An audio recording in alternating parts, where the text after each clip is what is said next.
welcome back to another episode. This episode I'm really excited about because I've been working on it for a while. I've been working on this for a really long time. So I'm pretty excited to show you guys. So, sounds like the wife's taking a shower.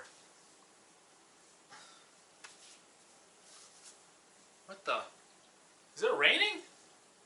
Alright, I'm sorry. We're going to have to hold up on this secret project.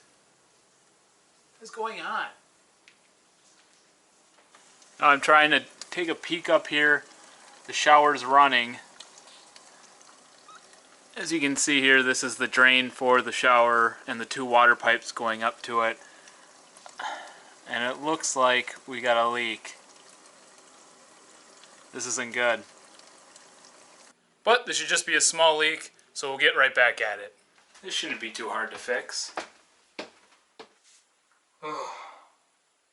Okay, so this is turning into more of a headache than what I first thought. When you have a leak like this, the first thing you want to do is try and isolate the pipe where the leak is coming from. Before you start ripping apart your wall or cutting pipes, you want to try and figure out where the leak is coming from. So what I did here is I closed off the pipe to the top shower. By closing this, the water is only coming out of this faucet. Then I turned the water back on. No leaks. So what that is telling me is that the leak is somewhere from this valve up to the shower head. So before I did anything crazy, I went ahead and took the shower head off, put some more pipe thread on it, and then put it back in, just to make sure it had that tight seal. And it started leaking again. This was a little bit confusing, so I got on the phone and called my father-in-law. What we're thinking it is an actual crack inside of the pipe from the valve up to the shower head. It wasn't leaking when the shower head was off, because there wasn't much pressure on the pipe. As soon as you put the shower head back on, it produces pressure inside of that pipe, making the water squirt out from that hairline crack. So now that we've isolated where the problem is, we're going to go to the back and check out the access panel. So the access panel is going to be behind your shower. All you got to do is go on the opposite side of the wall. Mine's just right over here. And here's my accent. Alright, cut. Oh my god, I gotta move so much stuff. Okay, so now that I removed the shelves in here, the access panel should be right. There's no access panel. Well, what a twist of events. So I guess in this episode I'm going to show you guys how you can install your own access panel to the back of your shower. So the first thing you're going to want to do is figure out what kind of access panel you want. You can go to the store and buy an access panel. It's a nice little door made out of sheet metal. When you cut in your hole, you put some glue around the edge of it, and then you put it on right to your drywall. And then you'll have a nice, fancy looking door. That's if you want to spend the $40 to $80 for a piece of sheet metal. Since mine is just in a closet behind some shelving, I don't need it to look that nice. So what I'm going to end up doing is just cutting a hole in the drywall, and then putting it back up and using that as the door. So the first thing I want to do is actually draw out the box I'm going to take out. So I took some measurements, and I know that the valve is around here. And I know it's 18 inches off this wall. That brings it right around here. I also know that there's two studs, here and here. So what I'm going to be doing is cutting along the studs, and then going across and coming back down along this stud.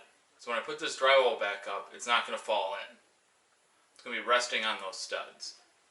So to start this box, you want to find out where your studs are. That's where this comes in handy. I know I said earlier that I know there's two studs here. The only reason I know that is because I took the shelving unit down that was connected to them. So to make sure I'm cutting along that stud, I'm going to actually map it out with this.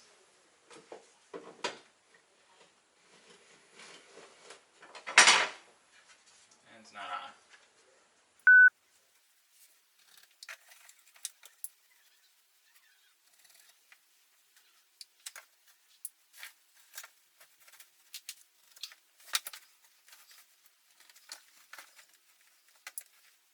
So I made my marks where my studs are. Now I'm just going to make my bottom lines to form that square. I measured my sink, or not my sink, my faucet. I'm going to go 22 inches from the ground because that's where my faucet is. I want my access door so I can be able to access that and I don't have to dig underneath. And then I'm probably going to go 2 foot up Generally access doors are about 14 inches by, I think, 24. I think that's what they are. Mine is actually going to be 16 inches, or at least it should be 16 inches. Yeah, just about 16 inches. That's stud to stud, and then I'm going to go 2 feet. So the reason if you're getting an access door, generally you would only go 14 inches on the inside. That's because if you're installing an access door, you don't actually want to cut along the studs.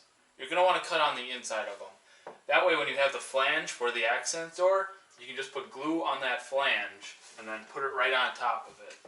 But since I'm saving some money, not putting that door in, I'm going to cut along the studs and then form my own access door.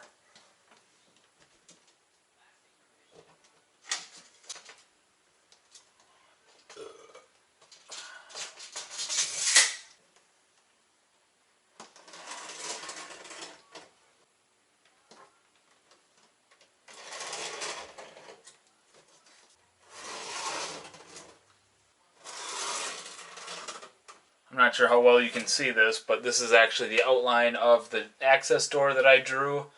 Next thing I'm going to do is just grab my multi-tool with my carbide bit on it. This is going to be able to cut through this drywall no problem.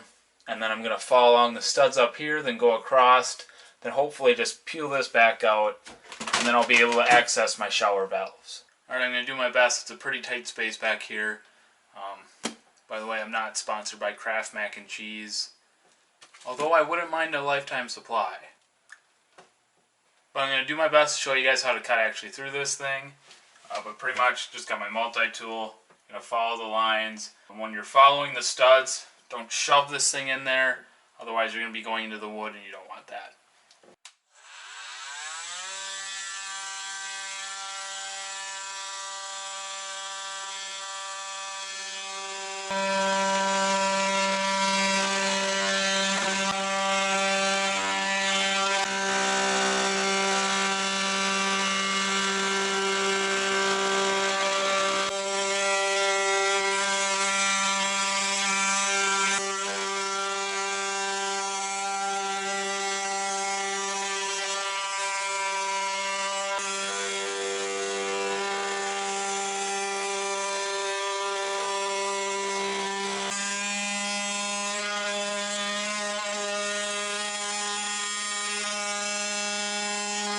There we go. One box cut out. Now I should, if I cut it right, just be able to kind of pop this out. I don't know if I went all the way through on that side, but nope, that looks good. And wow, look at the job I did. Right along the studs. That turned out really great. Here's some insulation, get rid of that. And yeah, as you can see here, here's the piping. This is exactly what I wanted to get to. I actually wanted to look at this pipe in particular, see if it was leaking. So I'll have to turn it on and check it out. One kind of weird thing is all this plastic here. That's strange, but hey, I guess it saved me. Got a leak. So I got the shower on now, and I was actually wrong. I put the shower on, and there's actually no leak coming from the valve to the top of the shower head. What's actually going on, you can see it down here, it's actually leaking. Which is kind of strange. I don't know why. I guess this elbow, something's with this elbow to where when it's under pressure it's starting to leak. So this just might be kind of a thing where I end up replacing the valve and the faucet down here just because it is leaking. But there you go guys, this is my access wall video. I hope this helped you. Just like you just saw, I wouldn't be able to find this leak without being able to cut this in and figure out what was going on. I know it's really important to try and diagnose where your leak is in the first place, so you got the right hole where it is. I really thought it was going to be this pipe. For some reason it's the elbow down to the faucet, but I mean that's even better because it's just right here. I'm going to be able to fix that even easier. So I hope you enjoyed this video. Just remember, you don't need to cut a big hole like this. You can make one smaller that's inside of the studs like this that you kind of glue in. I know I've seen ones too where they do have this kind of a cut and then they put a frame around it to kind of make it look nice. Again, mine's going to be behind shelves, so I'm not going to be worried about it. This is just going to be fine with me. There you go. Hope you enjoyed that video, and I got to turn my shower off before I start flooding the house. Alright, so after digging around a little bit with this thing, I noticed that the elbow was leaking towards the faucet, so I ended up just taking the faucet out. And yeah, as you can see here, it's quite a corroded galvanized pipe. This is going to have to be replaced. It's, I mean, pretty bad. Nothing you can really do about that. So I'm going to end up talking to the wife, see if we can replace this. But who knows, maybe if we just do this, just replace everything. I don't know. We'll find out. But, hey, I got myself a beer.